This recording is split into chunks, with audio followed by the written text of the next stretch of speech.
اعوذ باللہ السمیع العلیم من الشیطان الرجیم بسم اللہ الرحمن الرحیم۔ سورہ قصص سے آغاز۔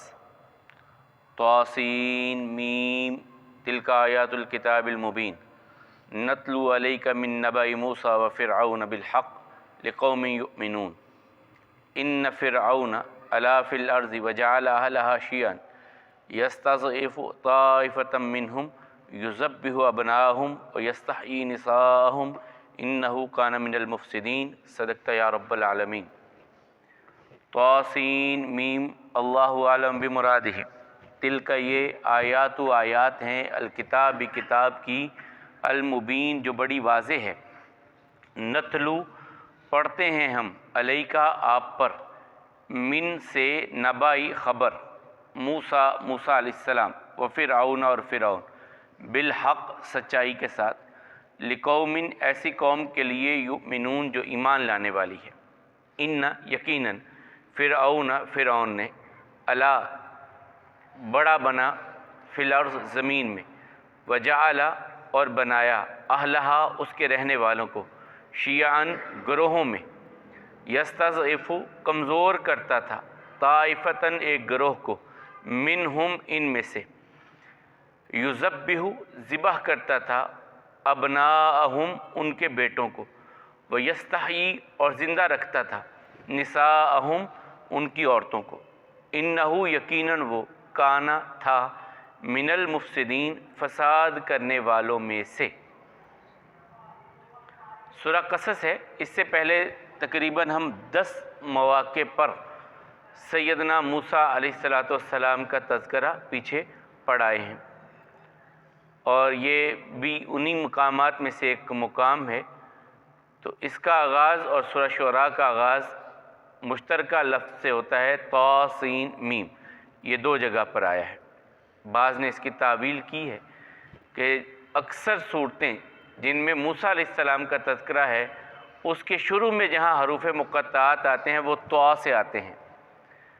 طا ایک کیفیت ہے اور یہ سانپ کی شکل کا بنتا ہے۔ جو تشبیہ دی جاتی ہے الفاظ کو چیزوں کے ساتھ، جس طرح نون کی تشبیہ مچھلی کی ہے، ذنون کہا گیا حضرت یونس علیہ السلام کو، تو طا کی وہ کہتے ہیں کہ یہ اوپر جو الف آتا ہے یہ اس کے کھڑا ہونے کا ہے، اور نیچے طا کا جو نیچے والا حصہ ہے یہ اس کی کنڈلی کی شکل آتی ہے۔ تو موسیٰ علیہ السلام کے ساتھ جہاں بھی یہ اکثر تذکرہ آیا اور اس کے آغاز میں یہ آیا، تو وہ کہتے ہیں کہ سانپ کا وہ جو معجزہ لاٹھی کا بنایا گیا، اس سے اس کی طرف اشارہ ہے۔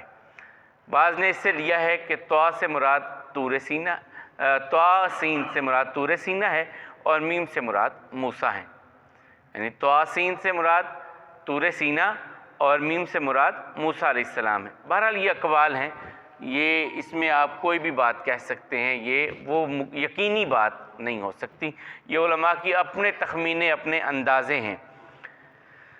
تلک آیات الکتاب، یہ آیات ہیں۔ تل کا اشارہ ہوتا ہے کہ یہ آیات آیت کا مطلب ہوتا ہے نشانی۔ آیت سے مراد اللہ تعالیٰ کی طرف سے جو بڑے بڑے معجزات انبیاء کرام کو عطا کیے گئے انہیں بھی آیت کہا گیا، اور قرآن کریم کی جو آیات ہیں یہ بھی یہاں وہ نشانی کے معنی میں، وہ بھی نشانی ہوتی ہے جو انبیاء کرام کو معجزات عطا کیے جاتے ہیں۔ یہاں بھی جب آپ پڑھتے ہیں کہ میں نے اتنی آیات پڑھی، تو اس کا مطلب ہوتا ہے وہ جو نشان جہاں پر بات مکمل ہوتی ہے اس کے آگے کہ اگلی بات شروع ہو گئی ہے، یہ نشان کے طور پر آتا ہے۔ یہ آیات ہیں الکتاب، کتاب مکتوب کے معنی میں آتا ہے، لکھی ہوئی بات، تو مبین بڑی واضح، یعنی یہ آیات ہیں، یہ نشانیاں ہیں ایک لکھی ہوئی کتاب کی، اور جو لکھی ہوئی بڑے واضح ہے، جس کے پڑھنے سننے سمجھنے میں کوئی ابہام نہیں آتا، وہ آپ کو یقین دیتی ہے، شک نہیں دیتی، یہ ایسی کتاب ہے۔ آگے فرمایا نتلو، تلاوت کرنا، یہ پرسوں بھی ہم نے بات کی تھی، جو رسول اللہ صلی اللہ علیہ وسلم کہتے ہیں وَأَنْ أَتْلُوَ الْقُرْآنَ، مجھے تو حکم دیا اللہ تعالیٰ نے کہ میں قرآن کی تلاوت کروں۔ تلاوت کرنا مسلسل پڑھنا، تلاوت کرنا پے در پے قدم بقدم چلنا، تو یہ اس معنی میں نتلو، ہم پڑھیں، یعنی اللہ تعالیٰ کہہ رہے ہیں ہم پڑھیں، علیہ کا آپ پر، من نبائی، نبا کہتے ہیں خبر کو، خبر کو پڑھیں آپ پر، کس کی؟ موسیٰ علیہ السلام کی، اور کس کی؟ وفرعون، اور فرعون کی۔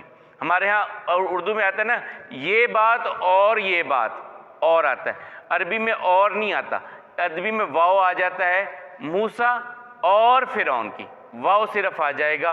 تو اللہ تعالیٰ کہتے ہیں من نبائی موسیٰ، موسیٰ کی خبر، وفرعون، اور فرعون کی خبر، بالحق، سچائی کے ساتھ، لقوم یؤمنون، ایسی قوم کے لیے جو ایمان لانے والی ہے، یعنی سنائی تو سب کو جائے گی لیکن ایمان لانے والوں کے لیے اس میں فائدہ ہی فائدہ ہے۔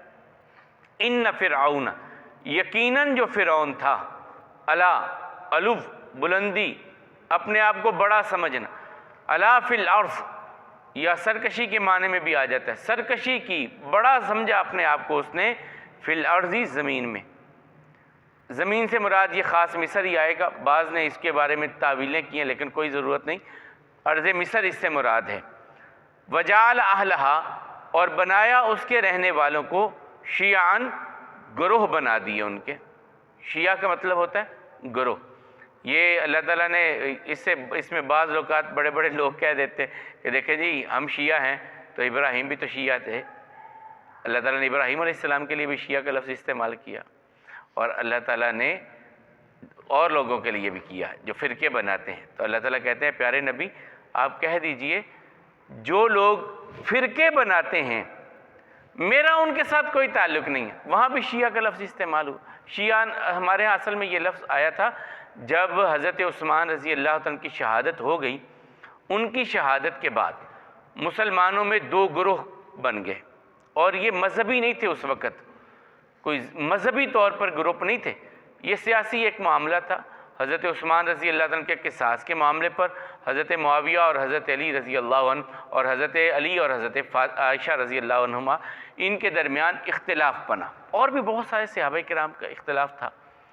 وہاں پر دو گروہ بن گئے، شیعان معاویہ اور شیعان علی۔ یہ بعد میں پھر ایک مذہب کی شکل اختیار کر گیا، تشیع جو ہے یہ مذہب کی شکل اختیار کر گیا۔ اصل میں یہ لفظ ہوتا ہے گروہ، جماعت کے معنی میں، گروہ اور جماعت کے بارے میں۔ فرعون نے زمین میں سرکشی کی اور بنا دیا اس کے رہنے والوں کے گروہ بنا دیے، وجعل اہلہا شیعا، اور اس کے رہنے والوں کے گروہ بنا دیے۔ یستضعف، وہ کمزور کرتا تھا، اسی سے ہوتا ہے نا اکثر ہم لفظ سنتے ہیں ضعیف حدیث ہے، وہ اسی سے لفظ ہے، کمزور کرتا تھا۔ طائفتاً، طائفہ گروہ کو کہتے ہیں، ایک گروہ کو وہ کمزور کر رہا تھا، منہم، ان میں سے، زمین کے رہنے والوں کے اس نے دو گروہ بنا دیے، اور ان دو گروہوں میں سے ایک گروہ کو وہ کیا کر رہا تھا؟ کمزور کر رہا تھا۔ کس طرح کمزور کر رہا تھا؟ یذبح ابناءہم، ان کے بیٹوں کو ذبح کرتا تھا۔ ذبح کیوں کرتا تھا ان کے بیٹوں کو؟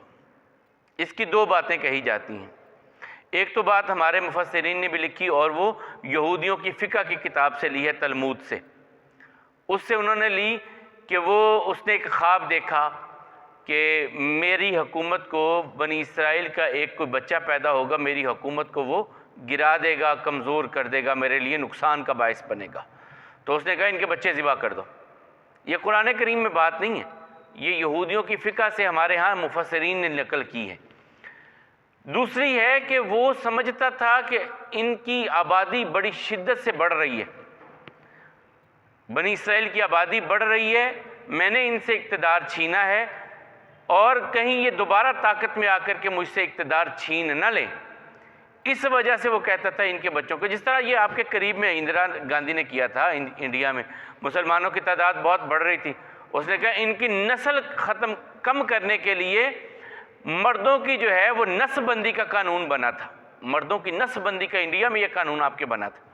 تو ایسا ہی اس نے کہا کہ وہ نسل بندی تو اس وقت وہ نہیں سمجھ سکتا تھا، تو اس نے کہا ان کے بچوں کو ذبح کر دو، عورتوں کو زندہ رکھو، یہ ہمارے کام کاج کرتی رہیں گی، بچے زیادہ ہوں گے تو وہ کل سے ہم سے اقتدار چھین نہ لیں، اس لیے اس نے، اور یہی بات حقیقت کے قریب ہے، یذبح ابناءہم، ان کے بیٹوں کو وہ ذبح کرتا تھا، ویستحیی نساءہم، اور ان کی عورتوں کو زندہ رکھتا تھا۔